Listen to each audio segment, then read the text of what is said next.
Je reviens sur la question de la Bible, du judaïsme. Dans la pièce Arius de Jean-Luc Génère, un des personnages qui est le prêtre, joué d'ailleurs en l'occurrence au Théâtre du Nord-Ouest par l'auteur, parle de la substance du christianisme. La substance du christianisme. Il dit la substance du christianisme, c'est la Trinité. Moi, j'aurais plutôt tendance à dire que la substance du christianisme, ce sont les juifs. Vous enlevez les juifs, il n'y a plus de christianisme. Il n'y a plus d'alliance, il n'y a plus d'histoire des alliances. Il n'y a plus de succession des alliances. S'il y a une nouvelle alliance, c'est qu'il y avait une ancienne alliance.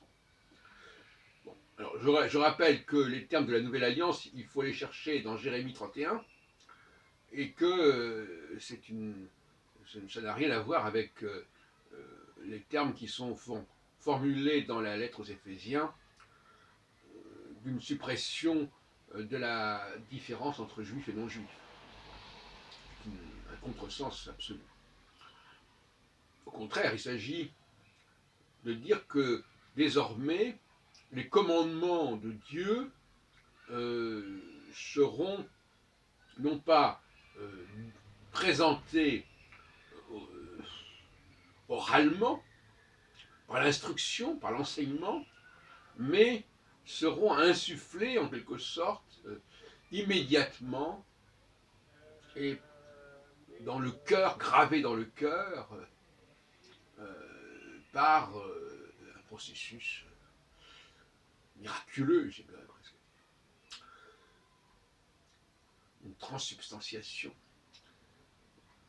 Et la question qui se pose effectivement, c'est celle des commandements. Qu'est-ce que sont ces commandements gravés dans le cœur, qui sont également évoqués d'ailleurs dans le schéma Israël, dans l'écoute Israël? Est-ce que ce sont les...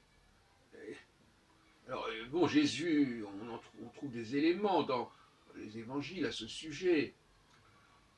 Tu aimeras ton prochain comme toi-même, des choses comme ça. Bon. C'est quand même assez... Bon, ne parlons pas des commandements du décalogue. Depuis... c'est pas des commandements du type tu ne seras point qui ont été gravés dans le cœur. En fait, à ce stade de la réflexion, ces commandements, c'est d'abord ceux qui inaugurent le décalogue, c'est-à-dire l'amour de Dieu, la fidélité à Dieu. Le mot fidèle est souvent très employé par les prophètes. Bon. Donc, le schéma Israël aussi dit tu aimeras ton Dieu, tu aimeras, tu n'adoreras que ce Dieu. Bon, moi, je vois là un commandement par excellence. Maintenant, il y a aussi le commandement du Shabbat, qui, alors, si on supprime le commandement extérieur du respect du Shabbat, instauré, ça, dans la synagogue, etc., qu'est-ce que ce serait le respect du Shabbat de graver dans le cœur? Je vois très bien. Une cyclicité intérieure irrépressible. Et là, on retombe à ce moment-là carrément dans l'astrologie. Voilà. Et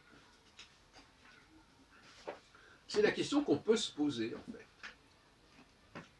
Si l'astrologie ne serait pas liée à cette affaire de nouvelle alliance.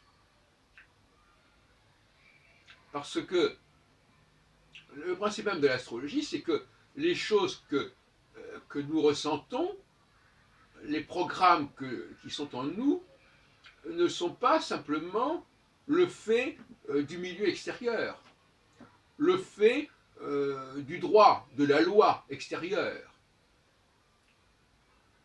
C'est plutôt des lois intérieures. c'est plutôt une cyclicité intérieure.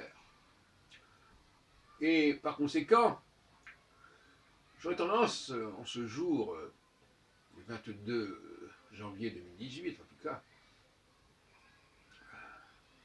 à penser que la nouvelle alliance a à faire avec cette question-là.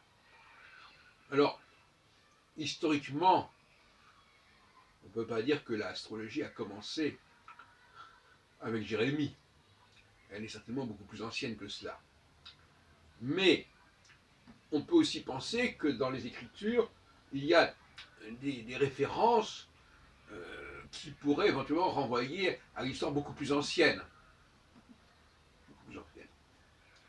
En tout cas, à ce stade-là,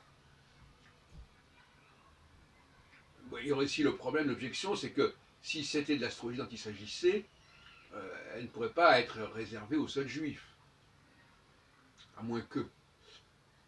Alors, paradoxalement, on dit souvent dans le Talmud que les juifs ne dépendent pas de l'astrologie. Enfin, c'est une des thèses qui circulent dans ce Ein Mazal Israël. Bon.